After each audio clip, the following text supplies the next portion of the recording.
Hello friends, आज हमारा topic है बेसिक इन्फॉर्मेशन अबाउट यूएनएफसी। एक्चुअली यूएनएफसी के ऊपर एक पूरा वीडियो इस मेरे चैनल पे अवेलेबल है, लेकिन उसमें हमने ज़्यादा एप्लीकेशन ऑफ यूएनएफसी पे डिस्कस किया था, जिसमें हमारे रिजर्व को यूएनएफसी में कैसे कैटेगराइज किया जाएगा, कैसे कोडिंग दी जाती है उस पे, और क्रिस्को पे ज़्यादा डिस्कस किया था हमने। क्रिस्को का और यूएनएफसी का जो आपस में किस तरह से दोनों आपस में कंपैरिजन करके अपने देखा था उस वीडियो में, तो वो ज़्यादा डिटेल था और एप्लीकेशंस यूएनएफसी की कैसे है हमारे रिजर्व पे, उस पे ज़्यादा डिस्कस कर लिया था हमने। तो कहीं ना कहीं बेसिक नॉलेज ऑफ यूएनएफसी छूट गया था कि ब्रॉडली यूएनएफसी को कैसे समझा जाए। तो आज के हमारे वीडियो में हम कोशिश करेंगे कि बेसिक इन्फॉर्मेशन अबाउट यूएनएफसी को ब्रॉडली किसी को समझना है कि यूएनएफसी आखिर समझना है कि है क्या यूएनएफसी, तो उसमें उसका हम डिस्कशन करेंगे आज। United nation framework classification for energy mineral resources is a universally applicable scheme for classifying and evaluating energy and mineral reserve resources. एक स्कीम डिस्क्राइब की गई जो रिजर्व और रिसोर्स एनर्जी और मिनरल के जो रिजर्व और रिसोर्स है उनको क्लासीफाइंग और एवेल्यूएट करने के लिए एक United nation economic commission Europe UNECE ने 2004 में एक स्कीम लाई, जिसके अकॉर्डिंग मिनरल रिजर्व और रिसोर्स को और एनर्जी रिजर्व और रिसोर्स को किस तरह से क्लासीफाई किया जाए, किस तरह से उसको कोडिंग सिस्टम में लाया जाए, उसके लिए ये यूनिवर्सिटी लाया गया था 2004 में। बेसिकली इसमें 3 रिलेवेंट एक्सिस सिस्टम होता है। उस एक्सिस पे हमारे रिजर्व को लाना होता है, उन 3 एक्सिस पे हमारे रिजर्व को कोडिंग करना होता है। 3 एक्सिस कौन से होते हैं? इकोनॉमिक, अगर इसको पूरा बोले तो socio economic, viability, feasibility, geological knowledge, EFG। इन 3 एक्सिस पे हमारे रिजर्व को हमें डिस्क्राइब करना होता है। अगर हम समझने की कोशिश करें तो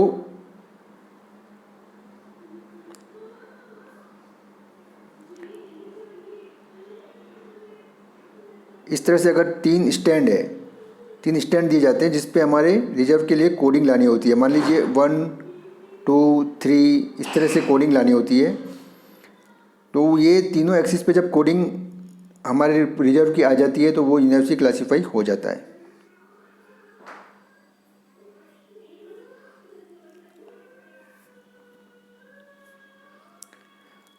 अब कोडिंग में universally possible codes for reserve and resource, क्या क्या कोड पॉसिबल हो सकते हैं और वो कोड किस तरह से आते हैं उसको हम आगे और समझेंगे। लेकिन पॉसिबल कोड्स क्या क्या हैं? Reconnaissance mineral resource 334, inferred mineral resource 333, indicated mineral resource 332, measured mineral resource 331, feasibility mineral resource 211, pre feasibility mineral resources 221 and 222। ये सारे मिनरल रिसोर्स कहलाएंगे। रिसोर्स ये अगर कोड रिजर्व को ये कोड मिलता है हमारे डिपॉजिट को तो वो रिसोर्स में जाएगा, और अगर 121 और 122 और फाइनली 111 ये कोड मिल जाएगा तो वो रिजर्व में आ जाएगा। प्रूव मिनरल रिजर्व अगर मिल जा हम कोड उसको 111 पे लेके आ जाते हैं तो हमारा रिजर्व प्रूव मिनरल रिजर्व में आ जाएगा, और अगर 121 और 122 कोड पे रहता है तो हमारा मिनरल प्रोबेबल मिनरल रिजर्व कहलाएगा, रिजर्व में आ जाएगा। लेकिन तो बेसिकली हमें finally prove mineral reserve code 111 में लाना होता है हमारे रिजर्व को। अब ये कोडिंग किस तरह से आती है, 334 क्या है, 333 क्या है, और ये किस तरह से आया उसको समझने की कोशिश करेंगे हमारे आगे की स्लाइड में। ब्रॉडली हमने ये समझ लिया कि 3 एक्सिस पे हमारे रिजर्व को कैटेगराइज करना है, इकोनॉमिक, फिजिबिलिटी और जियोलॉजी। इकोनॉमिक में फर्दर इकोनॉमिक जो है 3 कोड पे और उसका क्लासीफाई है E1 E2 E3। E1 E2 E3 इसको हम इस स्लाइड में पहले समझ लेते हैं। इकोनॉमिक एक्सिस पे E1 E2 E3 E1 economic, E2 potentially economic, E3 intrinsically economic.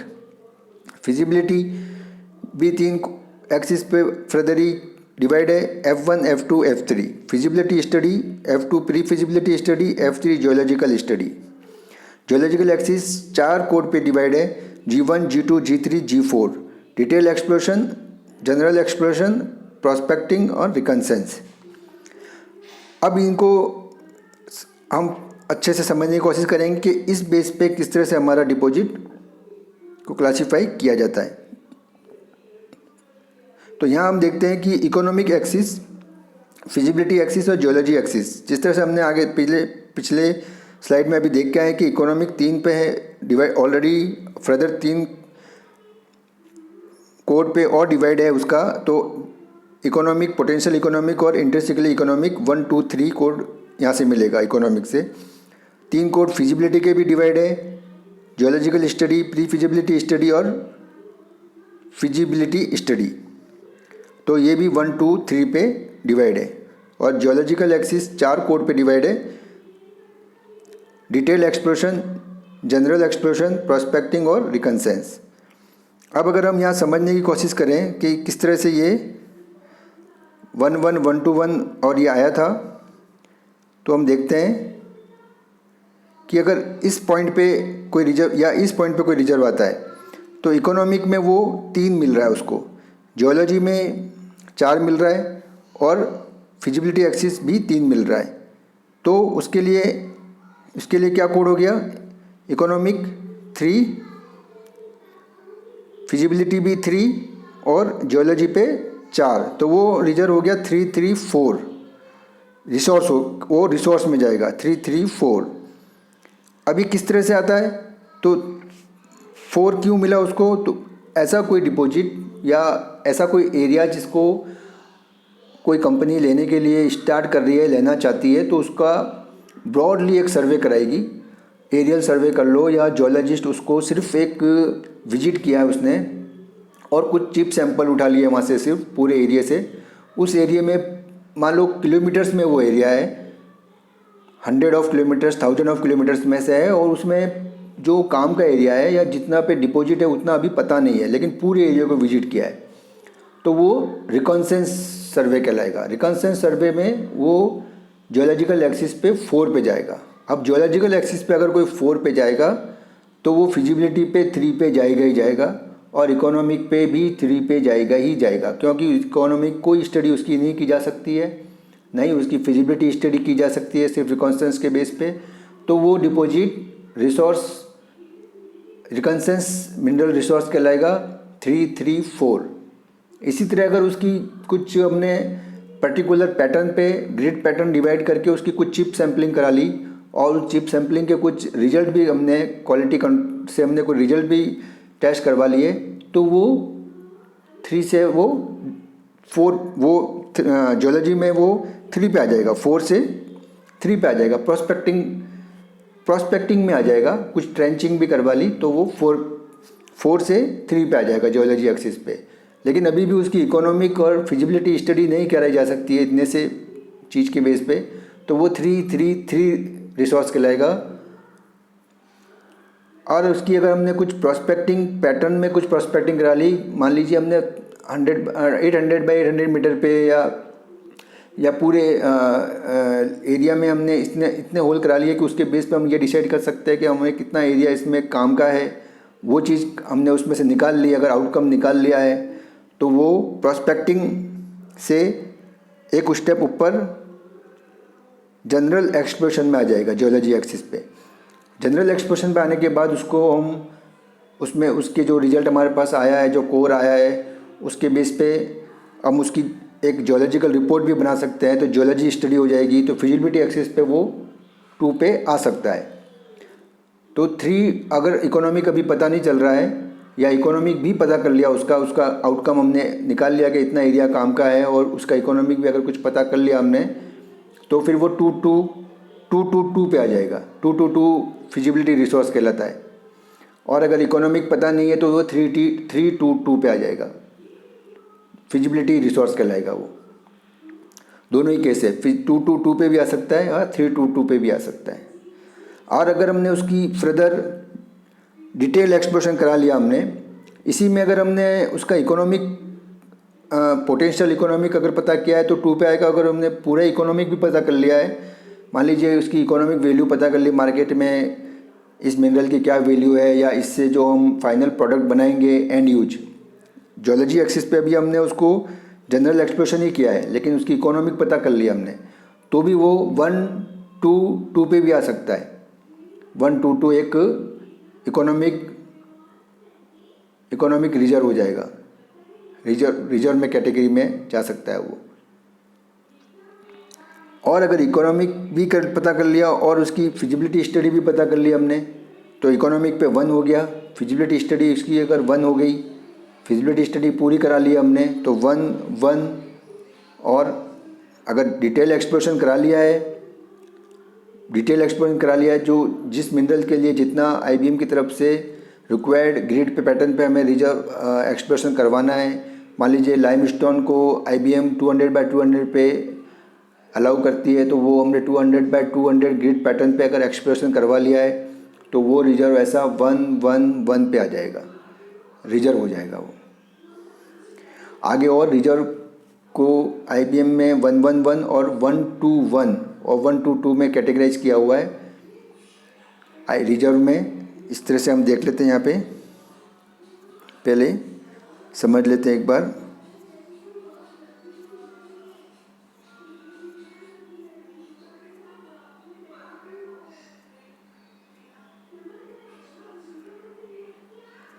इसी टेबल से देख लेते हैं कि 111 प्रूव्ड रिजर्व है और प्रोबेबल रिजर्व 121 और 122। तो मतलब 111 पे अगर आ गया तो रिजर्व कहलाएगा, लेकिन अगर 121 है कि कोई इकोनॉमिक हमने उसकी स्टडी करा ली है और जियोलॉजिकली भी पूरा 200/200 या 50/50 ग्रिड पे जिस मिनरल के लिए जिस तरह से आईबीएम ने डिस्क्राइब किया हुआ है उस पे पैटर्न पे अगर कोर ड्रिल करा के पूरी प्रोस्पेक्टिंग पूरा डिटेल एक्सप्लोरेशन कर लिया है, फिजिबिलिटी स्टडी उसकी अगर सिर्फ प्री फिजिबिलिटी स्टडी हुई है तो भी वो प्रोबेबल रिजर्व में आ जाएगा 121, वो भी रिजर्व आएगा। और 122 भी रिजर्व है। इकोनॉमिक अगर पता कर लिया हमने, लेकिन प्री फिजिबिलिटी स्टडी हुई है और डिटेल एक्सप्लोरेशन है हमारे पास। डिटेल एक्सप्लोरेशन की बजाय हमारे पास जनरल एक्सप्लोरेशन है। मान लीजिए 200/200 की जगह पे हमने 400/400, जैसे लाइमस्टोन में 400/400 को वो आईबीएम जनरल एक्सप्लोरेशन मानता है। इसी तरह से और मिनरल के लिए वो 100/50 अगर 1 मानता है तो 100/100 को जनरल मानेगा, तो जनरल एक्सप्लोरेशन आने पे वो जियोलॉजिकल एक्सिस पे 2 हो जाएगा। तो ऐसा डिपॉजिट 122 वो भी प्रोबेबल रिजर्व कहलाएगा अगर इकोनॉमिक उसका प्रूव्ड है तो इस तरह से 111 और 121 122 तो हो गए रिजर्व। और बाकी रिनेमिंग जो है 211 221 222 ये हमने देखा था किस तरह से आए थे, तो ये हो जाते हैं रिसोर्स। यहाँ इस स्लाइड में और हम समझ लेते हैं इसको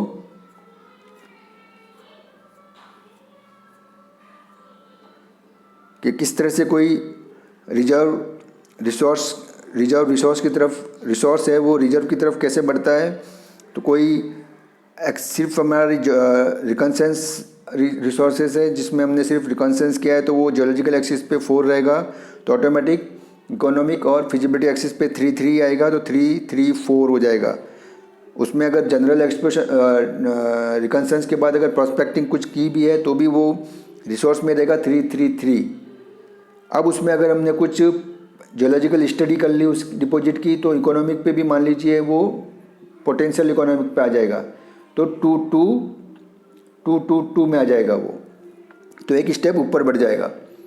और उसकी पूरी डिटेल इकोनॉमिक स्टडी पता कर लिए मार्केट में हमने तो वो 1 पे आ जाएगा। तो 122 भी एक प्रोबेबल रिजर्व है। और अगर उसकी फिजिबिलिटी स्टडी कर लिए तो 1 और डिटेल एक्सप्लोरेशन कर चुके हैं तो 111 भी एक रिजर्व में आ जाएगा, 111 प्रूव रिजर्व में आ जाएगा। और अगर प्री फिजिबिलिटी स्टडी है लेकिन डिटेल एक्सप्लोरेशन हमारे पास मौजूद है और इकोनॉमिक स्टडी करा चुके हैं तो 121 भी एक प्रोबेबल रिजर्व है, तो ये ग्रीन वाले में पहुंच जाएगा। इस तरह से एक स्टेप ऊपर पहुंचता है हमारा रिजर्व एक स्टडी के बाद।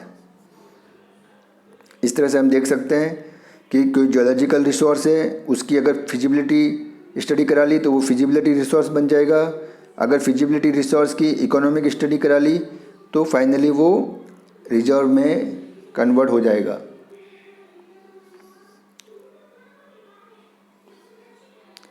अब हम जो हमने पहले समझने की कोशिश की थी कि इकोनॉमिक में एक्सिस में कितने फर्दर डिवाइडेशन है, तो 3 E1 E2 E3 economic, potential economic, intrinsically economic, feasibility axis पे feasibility study, pre feasibility study और जियोलॉजिकल स्टडी। जियोलॉजिकल एक्सिस पे detail exploration, general exploration, prospecting और रिकनसेंस। इसमें 4 पे डिवाइड है, G4 G3 G2 G1। अब इकोनॉमिक में लाने के लिए हमें रिजर्व की क्या स्टडी करानी होती है, किस तरह से इकोनॉमिक में आता है। तो डिटेल एक्सप्लोरेशन होना चाहिए। जैसे ही वहाँ पे वन डिटेल एक्सप्लोरेशन अगर वहाँ नहीं है तो यहाँ पे इकोनॉमिक में लाना मुश्किल रहेगा उसको, रिजर्व को। उसकी माइनिंग रिपोर्ट होनी चाहिए, माइनिंग प्लान बना होना चाहिए। अगर वर्किंग माइंस है तो काफ़ी चीज़ें वैसे ही क्लियर हो जाती है। Specific and use grades of reserve, जो एंड यूज उसका है उसके लिए वो रिजर्व की ग्रेड उसके लिए सूटेबल है या नहीं है उस डिपॉजिट की। मान लीजिएगा आपको सीमेंट बनाना है तो लाइमस्टोन की ग्रेड का एटलीस्ट 40% CaO होना चाहिए उसमें।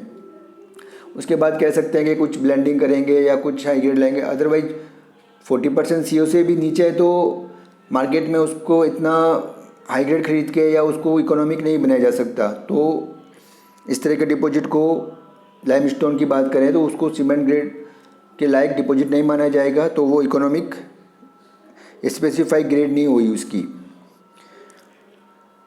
और उसके लीगल एस्पेक्ट कंप्लीट होने चाहिए। मान लीजिए फॉरेस्ट, नॉन फॉरेस्ट में है तो फॉरेस्ट क्लियरेंस होगा या नहीं होगा, ऐसा फॉरेस्ट या रिजर्व फॉरेस्ट में है या सेंचुरी में जो डिक्लेयर्ड सेंचुरीज़ है उसमें है तो वो क्लियर नहीं होगा। तो कितना भी इकोनॉमिक हो, कितना भी हाई ग्रेड हो, कितना भी डिटेल एक्सप्लोरेशन करा लो, वो इकोनॉमिक में नहीं आएगा। तो उसके लीगल एस्पेक्ट पूरे होने चाहिए। पोटेंशियली इकोनॉमिक, इससे नीचे कोई डिपॉजिट कब डिक्लेयर किया जा सकता है, जनरल एक्सप्लोरेशन उसका किया हुआ होना चाहिए। स्पेसिफिक एंड यूज की ग्रेड तो खैर इसकी भी हमें कट ऑफ ग्रेड उस लेवल पे लानी ज़रूरी है, तभी वो E2 में भी तभी आएगा। और लैंड इसकी भी क्लियर होनी चाहिए। फॉरेस्ट और नॉन फॉरेस्ट है तो उसमें क्लियर होना चाहिए कि ये डिपॉजिट अगर फॉरेस्ट में है तो क्लियर हो पाएगा या नहीं हो पाएगा।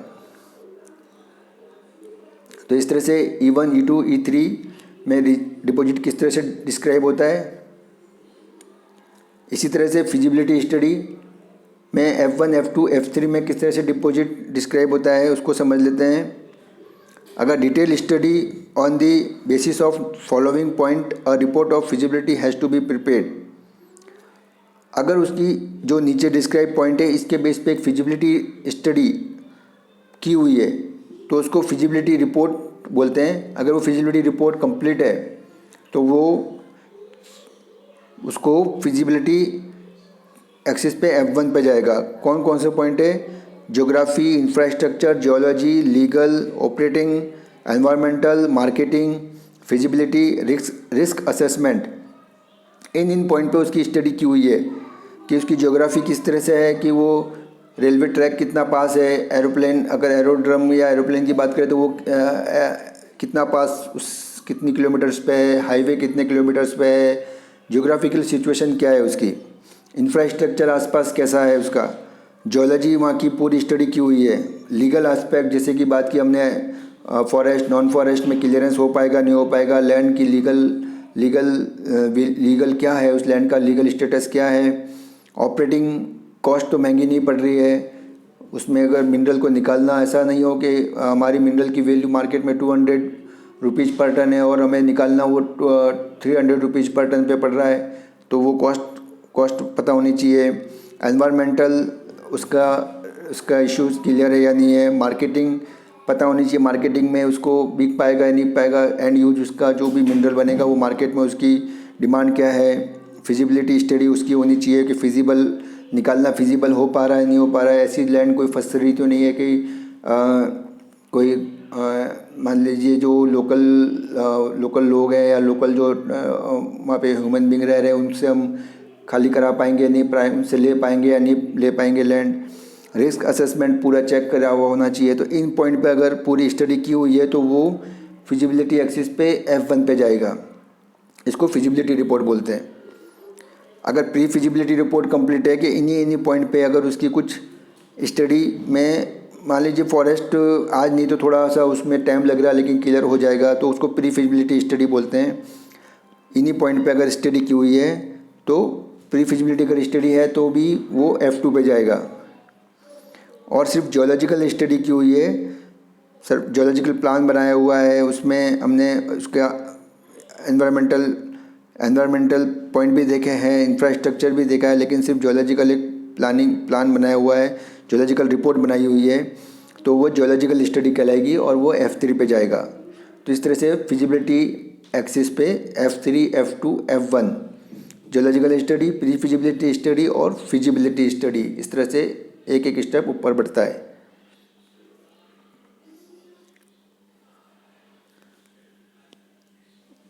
अब है जियोलॉजिकल एक्सिस। अगर उसका डिटेल एक्सप्लोरेशन किया हुआ है, जिस ग्रिड पे IBM की तरफ से डिक्लेयर्ड है, जिस मिनरल के लिए जिस ग्रिड पर 1 पे लाने के लिए, उस ग्रिड पैटर्न पे अगर डिटेल एक्सप्लोरेशन किया हुआ है तो वो G1 जियोलॉजिकल एक्सिस पे 1 पे जाएगा, डिटेल एक्सप्लोरेशन कहलाएगा। यूनिफॉर्म और सेडिमेंट्री डिपॉजिट के लिए 200 बाय 200 मीटर्स पे करना है, और क्रिटिकल डिपॉजिट है, स्ट्रक्चरली क्रिटिकल डिपॉजिट के लिए 50 बाय 50 मीटर्स पे करना है। अगर उस पे किया हुआ है तो वो जियोलॉजिकल एक्सिस पे 1 पे जाएगा। उससे अगर कम पे मान लीजिए 200 बाय 200 की जगह पे 400 बाय 400 पे किया हुआ है और 50 बाय 50 की जगह पे 100 बाय 100 पे किया हुआ है तो वो G2 पे जाएगा। G3 सिर्फ पिटिंग ट्रेंचिंग की हुई है, ड्रिलिंग बहुत लार्ज स्केल पे की हुई है, बहुत डिस्टेंस पे की हुई है, सैम्पलिंग एनालिसिस कुछ का किया हुआ है, तो वो G3 पे प्रोस्पेक्टिंग कहलाएगा और G3 पे जाएगा। और रिकंस्ट्रक्टिव एरियल सर्वे किया हुआ है, जियोलॉजिकल सर्वे कुछ 1:25,000 मीटर के स्केल पे हमने जियोलॉजिकल कुछ सर्वे किया है, और सिर्फ एक बहुत मोटे बहुत ब्रॉडली लार्ज स्केल पे कुछ सैम्पलिंग की हुई है। इस तरह की कुछ चिप सैम्पलिंग के लो या इस तरह की कुछ की हुई है थोड़ी बहुत, तो उसको रिकंसेंस पे डाल देंगे। अब इसको कुछ ऐसा हमने ये तो समझ लिया कि 111, 121 और 122 रिजर्व हो गए, और उसके बाद जो भी है 334, 333 ये रिकंसेंस रिसोर्स हो गया। फिर हमने देखा कि 331 भी है, 332 भी है, या और भी हमने देखा 221, ये सब रिसोर्स में जाते हैं। इसको प्रैक्टिकली कुछ अगर हमारा एक लीज पे रिजर्व हमने कैलकुलेशन कर लिया है, अब उसको हम कोडिंग करने जा रहे हैं, तो कहाँ से वो जियोलॉजिकल एक्सिस पे वो 1 किस तरह से आ जाता है। तो यहाँ मोटा एक देखने की कोशिश करते हैं कि ये जो ग्रीन में है इसमें हमने डिटेल एक्सप्लोरेशन के होल कराए हुए हैं। 200 बाय 200 मीटर पे रिक्वायर्ड था तो उतने मीटर पे कराए हुए थे, या 50 बाय 50 मीटर ग्रेड पे था तो उतने मीटर पे कराए हुए थे। ये एरिया की बात कर रहा हूँ मैं। तो यहाँ क्लोज स्पेस पे होल कराए हुए, तो ये इतना एरिया प्रूव्ड में आ रहा है। फिर यहाँ हम देखेंगे पास में थोड़ा सा हमने 50 बाय 50 की जगह 100 बाय 100 पे करा लिए, तो ये हमारा एक्सिस जियोलॉजिकल एक्सिस पे 1 की जगह पे 2 पे चला जाएगा। और यहाँ पे हमने बहुत एक आधा ही होल कराया है तो ये जियोलॉजिकल एक्सिस पे 3 पे चला जाएगा। इसी तरह जब ये इस रिजर्व को सेक्शन कैटेगराइज करेंगे, हम क्रॉस सेक्शन पे कैलकुलेशन करेंगे, तो ये ग्रीन वाला एरिया पार्ट जितना आएगा वो प्रूव्ड हो जाएगा।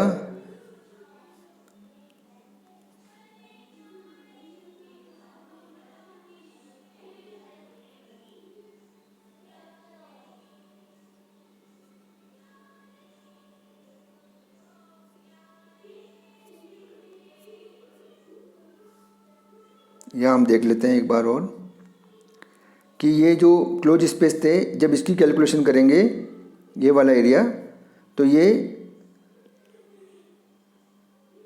111 में आएगा। और जब हम ये येलो में कैलकुलेशन करेंगे तो ये, क्योंकि ये जियोलॉजिकल एक्सिस पे 2 है, या हाँ 2 में, जियोलॉजिकल एक्सिस पे 1 पे नहीं हो पाया, 2 पे हो पाया, लेकिन अगर इकोनॉमिक स्टडी है तो 1 to 2 पे चला जाएगा, तो ये प्रोबेबल रिजर्व में आ जाएगा। और ये इन्फर्ड रिजर्व में, ये रिसोर्स में चला जाएगा, जो एक ही होल है, क्योंकि जियोलॉजिकल एक्सिस पे ये 3 पर है। 3 पर है तो ऑटोमेटिक इकोनॉमिक भी नहीं कहलाएगा, तो ये रिसोर्स में चला जाएगा 333, ये वाला एरिया 333 में चला जाएगा। तो जियोलॉजिकली स्टडी के बेस पे इस तरह से रिजर्व 11112 किस तरह से 1 से 2, 2 से 3 पे गया, वो हमने रिजर्व से कैसे रिसोर्स में गया, या रिसोर्स से कैसे रिजर्व में कन्वर्ट कर सकते हैं प्रैक्टिकली हमारे सेक्शन पे अगर बात करें तो। ये टेबल अभी हमने पहले समझ चुके हैं इसको। Okay, thank you. तो आगे भी मैं इस तरह की वीडियो मैं बना रहा हूँ मेरे चैनल पे लगातार। अगर आप सपोर्ट करेंगे और इसे लाइक करेंगे और कमेंट में बताएंगे कि किस तरह के टॉपिक्स आपको और जानने हैं, तो मैं उससे रिलेटेड टॉपिक बनाने की कोशिश करूँगा। Okay, till then, good bye.